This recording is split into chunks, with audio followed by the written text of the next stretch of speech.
자, 8번 문제도 해볼게요. 자, 어느 날 A 식당에는 단체 손님을 받기로 했는데 단체 손님들이 한 탁자에 6명씩 앉으면 손님이 있는 마지막 탁자에는 4명이 앉고 빈 탁자가 1개 남는다. 자, 이것도 접근할 때는 거부적 문제처럼 비슷하게 접근을 하지만 연립방 정식이라는 생각을 해보자고. 자, 그림 한번 그려볼게요. 탁자라고 생각하고. 자, 6명씩 앉았대요.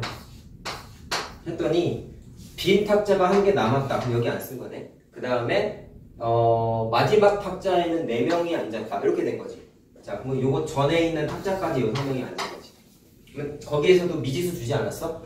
단체 손님의 수를 A라고 하고 의자의 탁자의 수를 전체를 B라고 한대요. 자, 그럼 식세워 보자.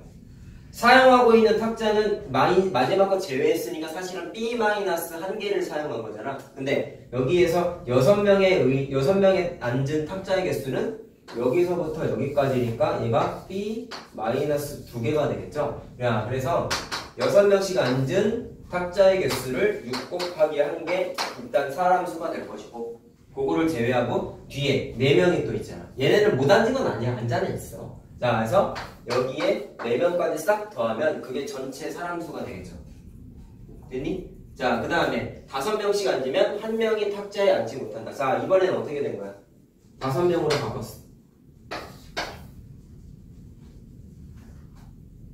5명씩 쭉쭉 앉았더니 끝까지 다 채워서 앉고 마지막에 1명이 못 앉는데 여기 1명이 서 있어요. 자, 그럼 어떻게 세워야 돼? 5명씩 앉은 탁자의 개수가 이번에 전체 다 사용한 거죠. 그럼 5 곱하기 P 에다가 못 앉은 애 1명까지 더하면 그게 마찬가지로 뭐가 되는 거냐? 사람 수가 되죠. 사람 수. 자, 그래서 이걸 마찬가지로 연립해서 풀면 돼.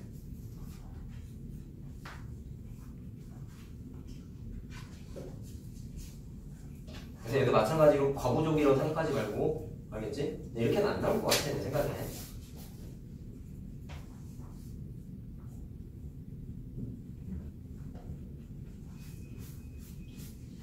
7번보다 차라리 8번이 나올 가능성이 있어.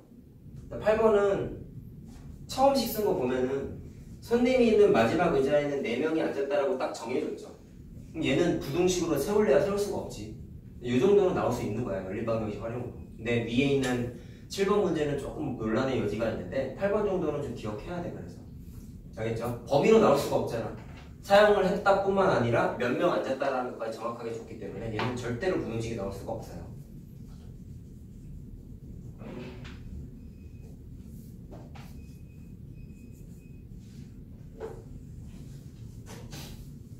자, 그 다음에 12번. 자, 보자.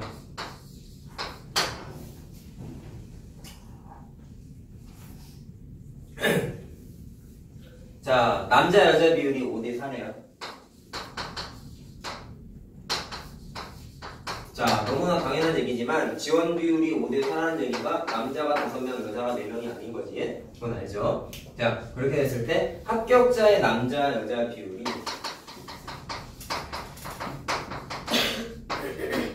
자, 1대 4네요. 다음에 불합격 남자 여자 비율이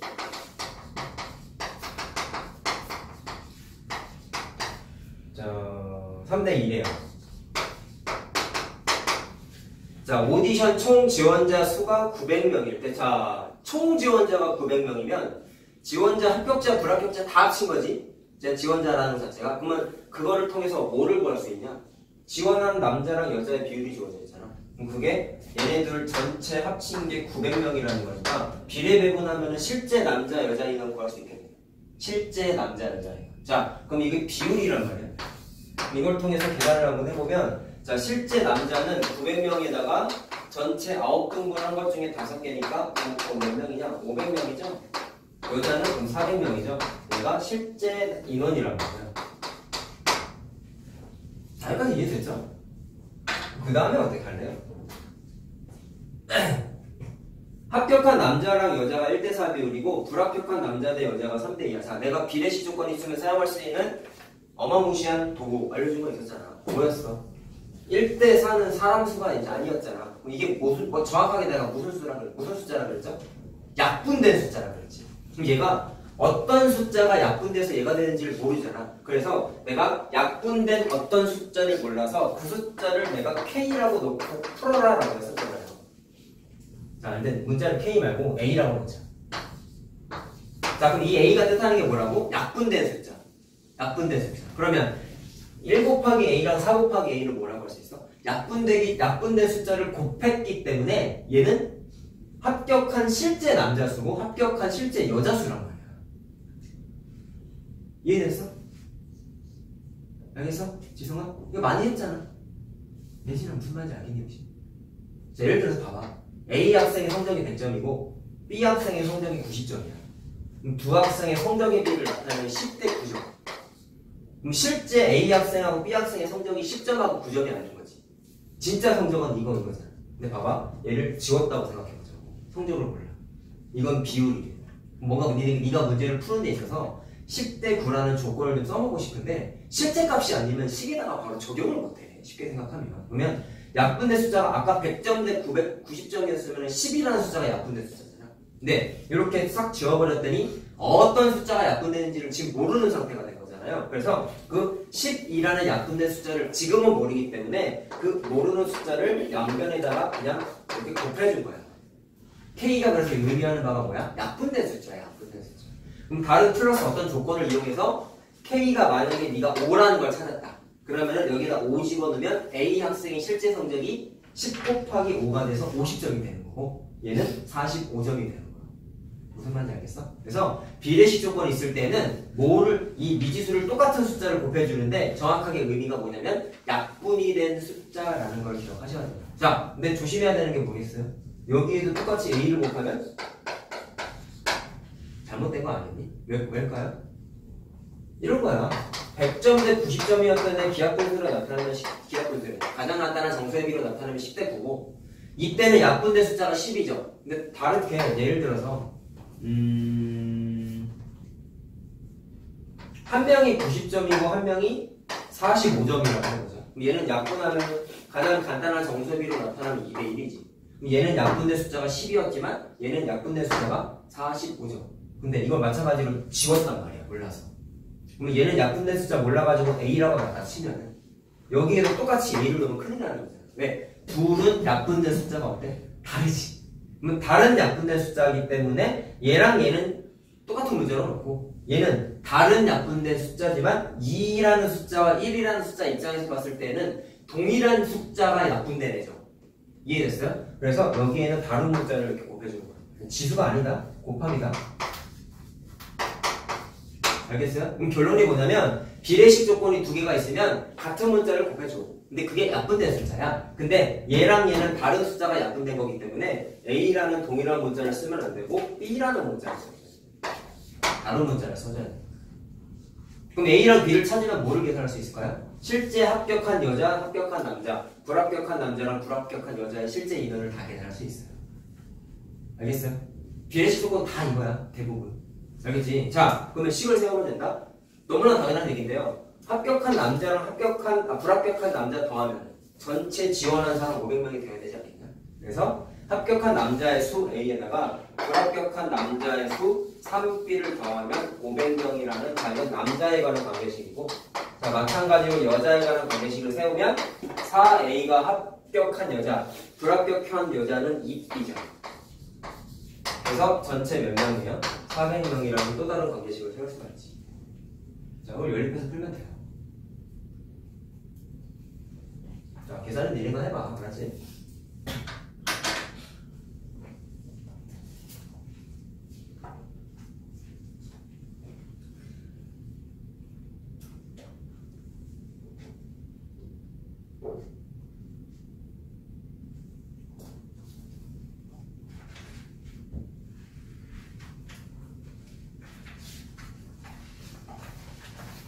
자, 다음 합시다. 몇 번 할까요? 활용 문제는 아마 객관식 하나, 주관식 하나 이런 식으로 나올 거야. 대부분 학교가. 한 두 문제 이상 나온다 생각하면 돼요. 15번.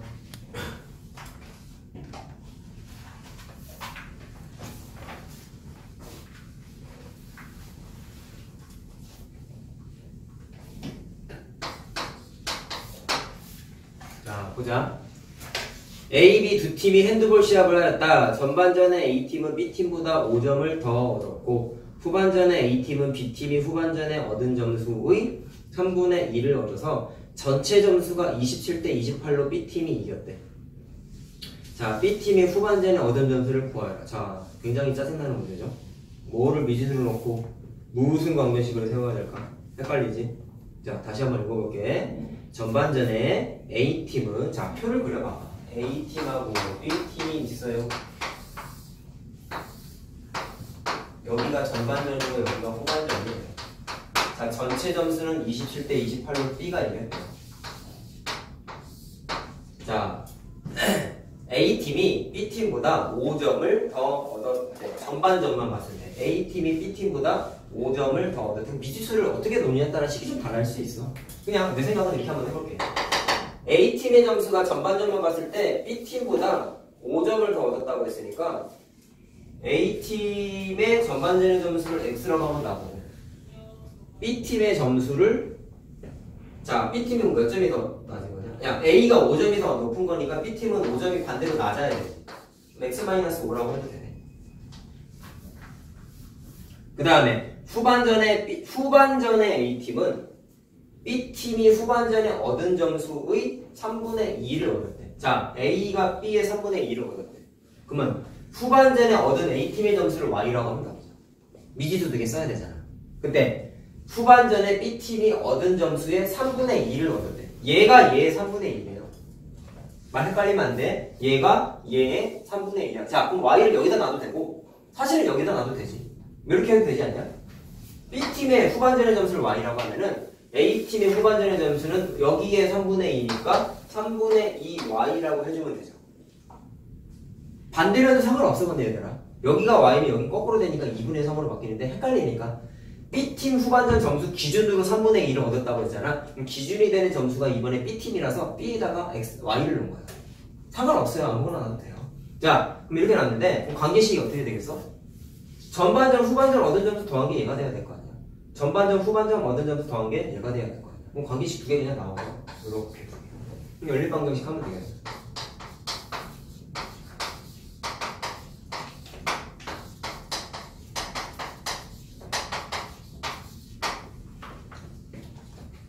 자, 이거 같이 계산해보자. 이거 x 더하기 y가 33이고, 자, 이거 양변에다가 3을 한번 곱해볼까요?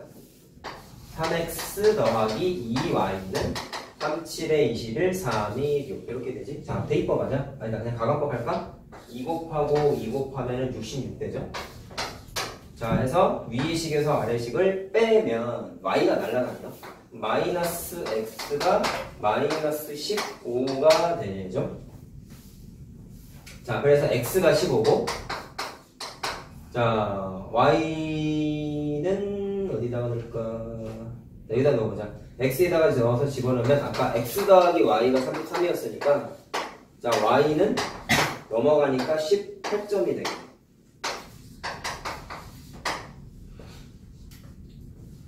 자, 다 구했어요. 그럼 어떻게 되는 거야? B팀이 후반전에 얻은 점수를 구해야 하니까 y 값이죠, y 값. 그래서 답이 18점이 되겠다.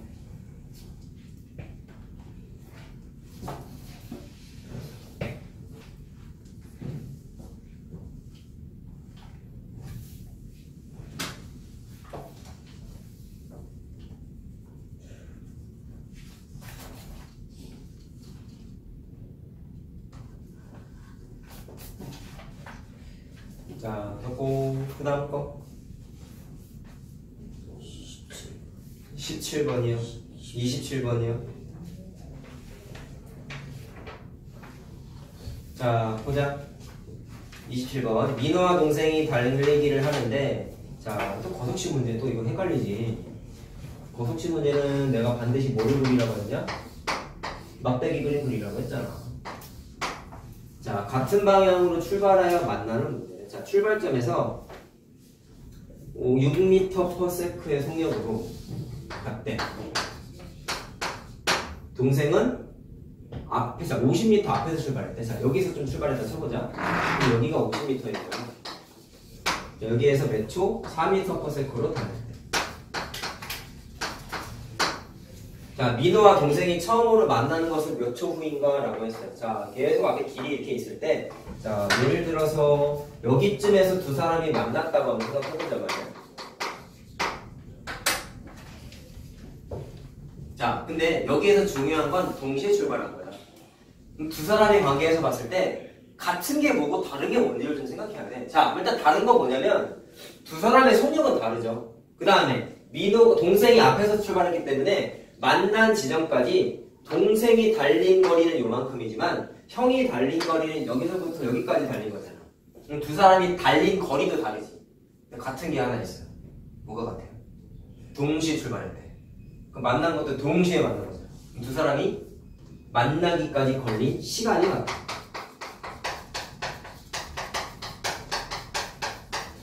이 문제는 이걸 찾아내야 돼. 동시에 출발했다는 거잖아. 동시에. 자, 그래서 만나기까지 걸린 시간이 같다는 걸로 관계식을 하나 세워야 돼. 자, 그러면 몇 초 후에 만났는가라고 했어요. 자, 몇 초라고 해서 몇 초를 미리 쓸까가 아니라 지금 두 사람이 다른 것 중에 하나가 성격도 다르지만 움직인 거리도 다르다고 했잖아. 그래서 거리에다가 동생이 달린 거리를 x라고 놓고 형이 달린 거리를 y라고 하고 나가죠. 자, 그럼 x랑 y 사이 관계식이 하나 나타나죠. 뭐가 나타나요? y가 x랑 50m 더한 거랑 똑같지. 그러면 x 더하기 50이라는 관계식을 세워야 돼. 자, 그리고 거속식 문제는 뭐 맞춰줘야 돼? 시간과, 자, 속력의 단위에 있는 거리 단위랑 시간 단위를 통일시켜줘야 된다 그랬어요. 뭐랑? 여기 사실 만약에 여기가 킬로미터로 돼 있었으면은 이 킬로미터라고 여기에다가 50을 그냥 쓰면 안 되는 거였죠. 뭐였어? 단위를 반드시 미터로 바꿔줬어야 됐단 말이야. 5만 미터가 되는 건데 얘는 그냥 문제 자체에 속력에 있는 거리 단위랑 똑같이 설정돼 있어서 얘는 거속식 단위를 통일시켜줄 게 거의 전혀 없어요. 그냥 문제 바로 풀면 돼요. 자, 그럼 이게 거리에 관한 관계식을 하나 세운 거고, 그 다음에 만나기까지 걸린 시간이 같다라는 시간에 관한 관계식을 세우면 돼. 시간을 뭐분의 뭐야? 속력분의 거리야. 그러면 형의 시간과 동생의 시간이 같은 거야. 형은 시간은 속력분의 거리니까 형의 속력은 6이고 거리는 y죠. 이게 형의 시간. 동생의 시간은 속력이 4고 움직인 거리는 x죠. 그래서 이렇게 관계식 세우면 돼요. 자, 두 개 풀면 돼요.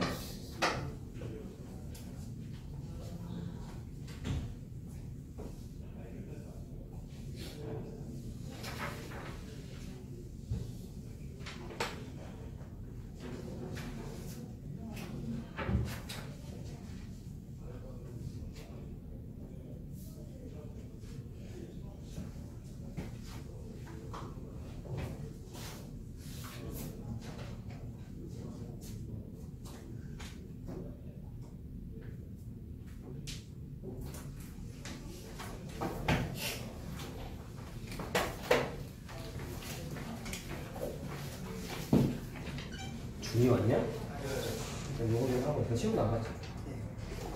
뭐 먹었냐? 공전탑밖에 안 나옵니다. 책임 갖고 왔어? 책이 다 가지고 왔어요. 이거 먼저 하고 있어.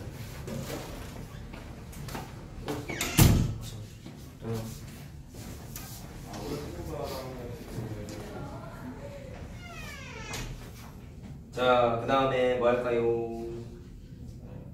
뭐 할까요? 대안해준 여러분 모르는 거 32번이요.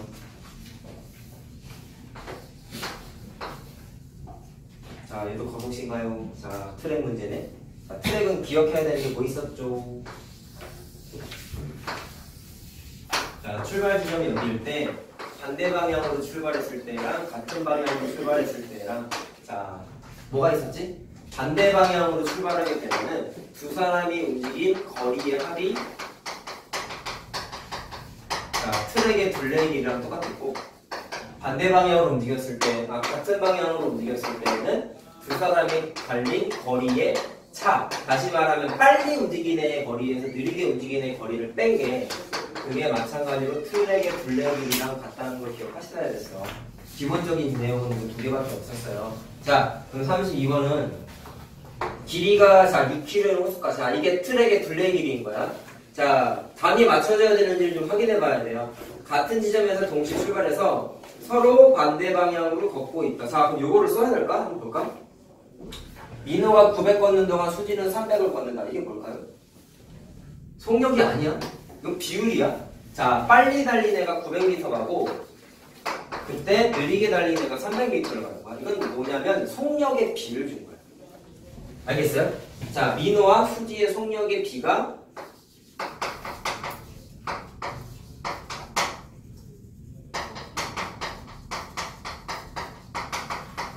자, 속력의 비가 3대 1인 거지. 900대 300을 약분하면. 자, 그리고 두 사람이 출발한 지 36분 후에 처음 만난대요. 자, 두 사람이 처음에 만난 지 출발한 지군요. 36분 후에 처음 만난대요. 자, 그럼 뭐가 되겠어요? 두 사람이 달려가지고 다시 한번 그릴게. 여기에서 출발했어. 얘가 민호가 만약에 일로 갔다 쳐보자. 그럼 수지가 좀 느리니까 당연히 민호가 좀 더 많이 움직여가지고 여기쯤에서 만나지 않았겠니? 대충 그렸을 때 민호가 여기고 수지가 여기고. 자, 그러면 두 사람이 만나기까지 36분이죠? 그쵸? 자, 그러면 두 사람이 움직인 거리의 합이 둘레 길이랑 같다고 했으니까 민호가 달린 거리는 속력이 3이 아니잖아. 그치? 문제가 되겠지. 원래 속력이 주어져 있었단 말이야. 만약에 속력이 주어져 있으면은 민호가 36분 시간 곱하기 속력 게다가 수지도 36분 동안 달렸는데 속력은 아직 안 써놨어. 그래서 두 사람이 달린 거리를 다 더해서 트랙의 둘레 길이가 6km니까 자, km를 뭘로 바꿔야 될까요? 미터로 바꿔야겠죠. 1000m로 바꿔야지. 됐냐? 다른 관계식을 또 세워야 되는데. 자, 속력의 비가 3대 1이래. 비율 지어져 있으면 항상 두 가지 방법이 있어. 얘도 약분된 거지. 아까랑 마찬가지로 약분된 문자를 모르니까 여기에다가 A 곱하고 A 곱해도 되고. 오케이? 이거 말고 원래 니네가 아는 거 있잖아.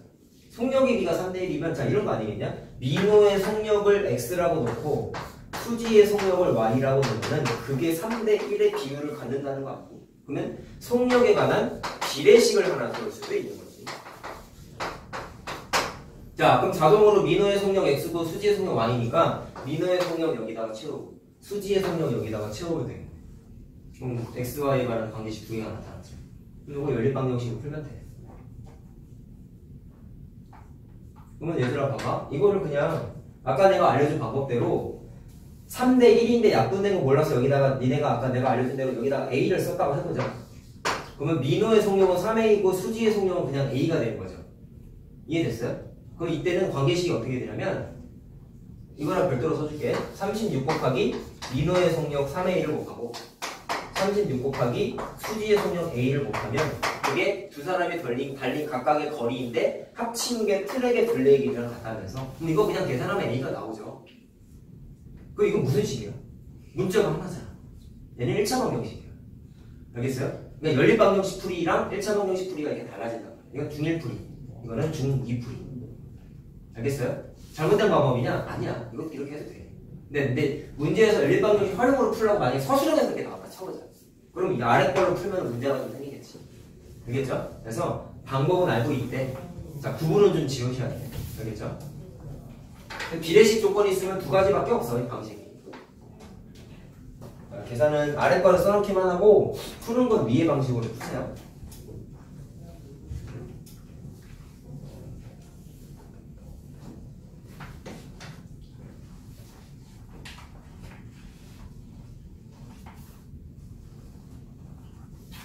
책이 깨끗하시니까.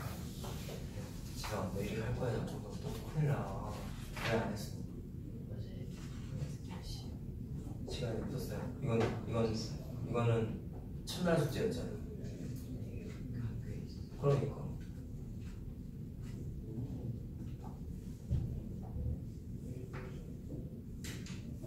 부지런히 하고 가라고 나는 남아야 되겠지. 난 이거 없이 안 남겨. 알지? 자, 그 다음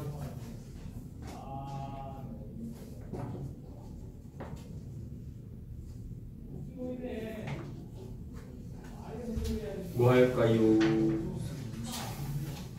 30 몇 번이요? 6번이요? 자, 다리 문제 또 나오네. 자, 이것도 정리 좀 해보자. 자, 이게 두 가지가 있어. 잘 들어. 자, 이거 잘 적어놔야 돼. 활용 들어가는 사람들. 작년에 애들이 뒤통수하는 문제가 하나 있어서 그거까지 좀 정리 좀 해주려고 그랬어. 대표적으로 나오는 게 이 선생님 문제야. 완전히 통과라고 써있죠. 완벽히 건넌다. 완전히 통과한다. 자, 잘 들어. 그림으로 설명해 줄게. 잘 써놔야 돼. 자, 예를 들어서 다리나 터널이랑 똑같은 거거든? 터널이라고 한번 생각해보자. 철길이 이렇게 있는데요. 중간에 산이 있어서 이렇게 터널이 있었어. 자, 그럼 니네가 알겠지만 기차는, 지하철이나 기차는 길잖아. 그러면 지하철이나 기차가 이 터널을 완벽하게 통과할 때 어떻게 움직여야 될까를 생각을 해보면 기차가 터널의 입구에 정확하게 이렇게 딱 닿아 있을 때부터 시작해서 애들이 착각하는 건 이거지. 기차의 앞머리가 여기에 정확하게 닿아 있으면 터널을 통과한 건가? 라고 봤을 때 터널은 길어. 꼬리가 길어. 꼬리까지 다 튀어나와야지만 완벽하게 통과한 거야. 이해됐어요? 그럼 이 그림이 아니라 어떻게 그려져야 되냐면 기차의 끝머리가 터널의 출구 쪽에 딱 닿아 있을 때 기차가 여기까지 왔을 때가 터널을 완벽하게 통과한 거란 말이야. 그럼 이동거리를 따져봤을 때 기차의 앞머리는 처음에 여기 있었고 완벽히 통과했을 때 기차의 앞머리는 여기 있잖아. 그럼 이동한 거리는 여기서부터 여기까지지. 맞니? 이동한 거리가. 지금 뭘로 구성되어 있어? 터널의 길이 플러스 기차의 길이로 구성되어 있지. 뭐라고요? 터널 또는 다리의 길이 플러스 기차의 길이. 이게 뭐냐면 완전히 통과하는데 이동하는 거리야. 할 때의 이동 거리.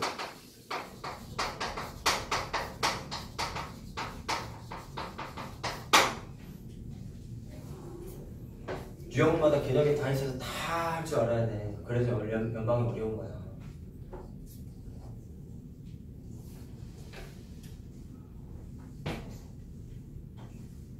자, 근데 애들이 뒤통수 맞은 걸 좀 얘기해 주려고요. 이게 일품에도 있었을 것 같은데, 자, 역시 연방 활용을 우리 중간고사 때 풀었기 때문에 기억이 안 나실 거야. 잘 봐. 작년에 뒤통수 맞은 문제는 이거예요. 터널이에요. 뭐라고 하냐면 바깥에서 자 어디 오고 뭐 고층 빌딩이나 이런 데서 사람이 이쪽 터널을 바라보거든. 기차가 오는 게 눈에 보여.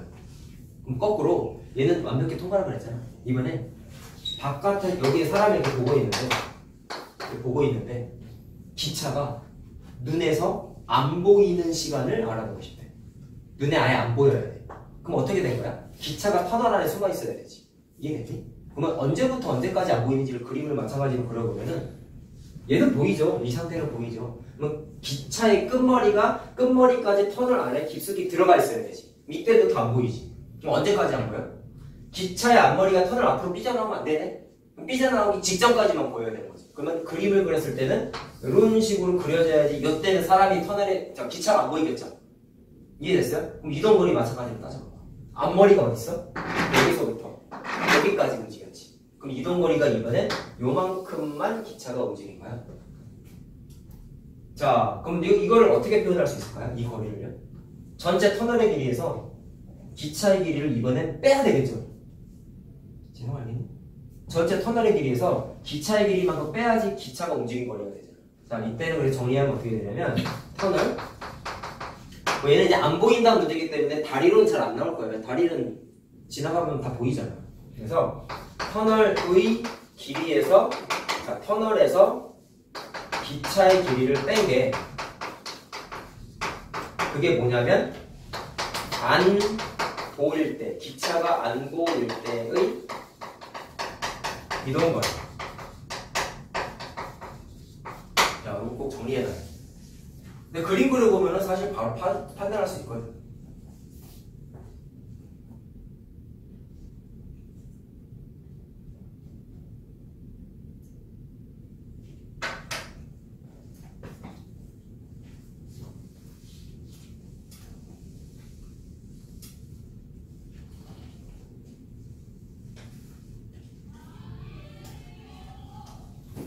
자, 그럼 이 문제 푸는 거는 해보자.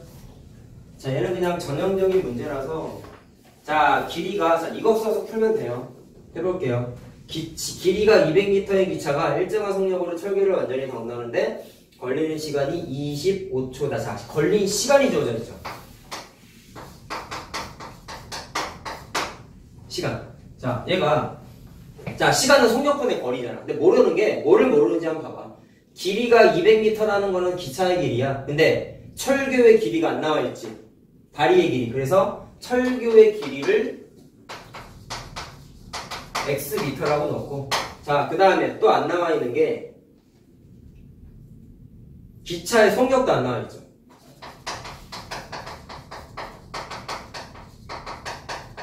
y라고 넣자. 근데 단위가 뭐가 될까요? 거기 거리가 길이가 200m라고 돼 있지. 그럼 속력을 설정했을 때 거리의 단위를 미터로 넣고 걸린 시간이 초로 나와 있잖아. 그래서 정확하게 단위를 미터 퍼 세크로 통일시켜 놓으면 돼. 됐어요? 자, 그럼 시간은 속력분의 거리인데 속력은 y이고 그다음에 잘 들어. 완벽히 통과할 때는 뭐랑 뭐를 더한다? 터널의 길이랑 기차의 길이를 더한다고 했어요. 그럼 기차의 길이는 200m고 다리의 길이는 x니까 두 개를 더한 게 이동거리가 되는 거야. 알겠어? 그럼 얘들이 공부 안 하는 애들은 이걸 이렇게 세우겠지? 200을 안 더하겠죠? 이렇게 쓰면 틀린다. 다리만 통과하면 끝이 아닌 거야. 기차의 자기 자신의 길이까지 움직여야지 완벽하게 통과한 거야. 반드시 알고 있어야 돼. 그러면 y를 넘기면 식 하나가 나오는 거다. 알겠죠? 자, 그 다음에 그 철교의 3배 길이인 터널을 통과해야 돼. 자, 이것도 마찬가지겠네? 시간은 50초가 걸렸대. 그럼 얘도 시간에 관한 관계식을 세우면 돼. 자, 그러면 속력은 똑같잖아. 근데 이번엔 철교의 3배 길이라고 했으니까 x의 3배니까 3x를 움직인 거죠. 물론 자기 자신의 길이인 200m까지 더해서 움직여야 되지. 자, 얘도 그래서 y 넘겨서 계산하면 돼. 연립방정식 탄생하죠.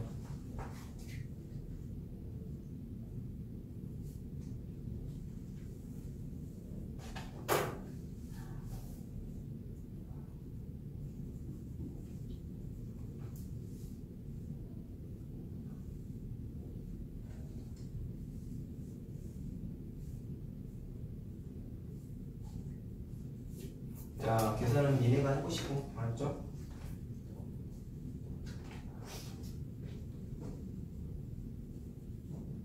지성아, 적었니? 안 적었지 또? 말 적어 다. 계산하는 게 아니라 개념부터 적어놓은 거야. 밑에다, 밑에 공간에.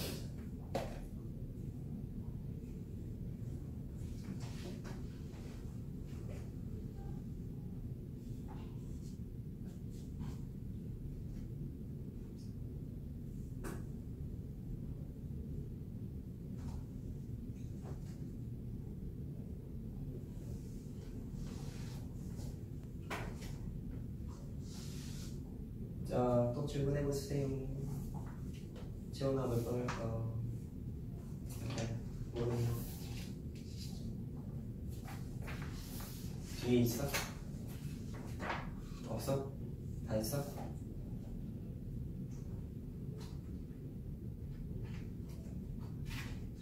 재영이 모르는 거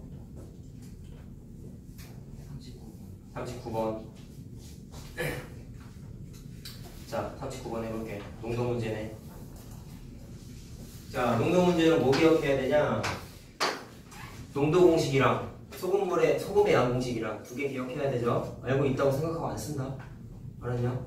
몰라요. 그건 말도 안 되나? 솔직히 말도 안 된다고 생각해. 왜냐면 부등식에서도 활용이 공식 계속 썼거든. 심화했잖아. 알고 있다고 생각하고 안 알려줄 거야. 자, 4%의 소금물하고 6%의 소금물을 섞은 후 물을 더 넣어서 3%의 소금물 400g을 만들었다. 어떻게 하면 될까요? 자, 4%하고 6%의 소금물의 양의 비가 1대 2일 때. 잘 들어. 그러면 자, 말로 일단 써보자. 4%랑 6%랑 물이랑 더해서 3%가 만들어진 거잖아. 얘는 정확하게 400g이래. 자, 두 개의 양의 비가 1대 2래. 자, 뭐랑 뭐랑? 4%랑 6%의 양의 비가 1대1. 그러면 4% 소금물의 양을 xg이라고 놓고 얘를 yg이라고 놓으면 뭐가 동일해요? x 더하기가 아니라 x 대 y가 1대 3 아니야? 1대 2구나? 1대 2라는 관계식이 보는 거죠.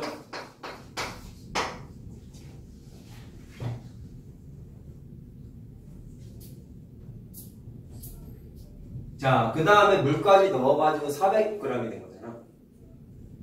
이해됐니? 자, 그럼 일단 소금의 양에 관한 공식을 한번 써보자. 소금 물 농도 써도 되고 소금의 양 써도 되는데 소금의 양에 관한 공식을 한번 써보면 자, 어떻게 하는 거였어? 4% 들어있는 소금의 양하고 6% 들어있는 소금의 양을 더한 게 3% 들어있는 소금의 양하고 똑같아야 될 거 아니야. 물은 넣어봤자 소금은 안 들어있죠. 자, 그러면 소금의 양 공식은 100분의 농도 곱하기 소금의 양인 x지. 소금물의 양, 미안, 소금물의 양. 그 다음에 여기에 들어있는 소금의 양은 100분의 농도 곱하기 소금물의 양 y가 되겠죠. 그럼 그거 두 개를 더한 게 여기 들어있는 소금의 양 100분의 농도 곱하기 400 이렇게 되겠지.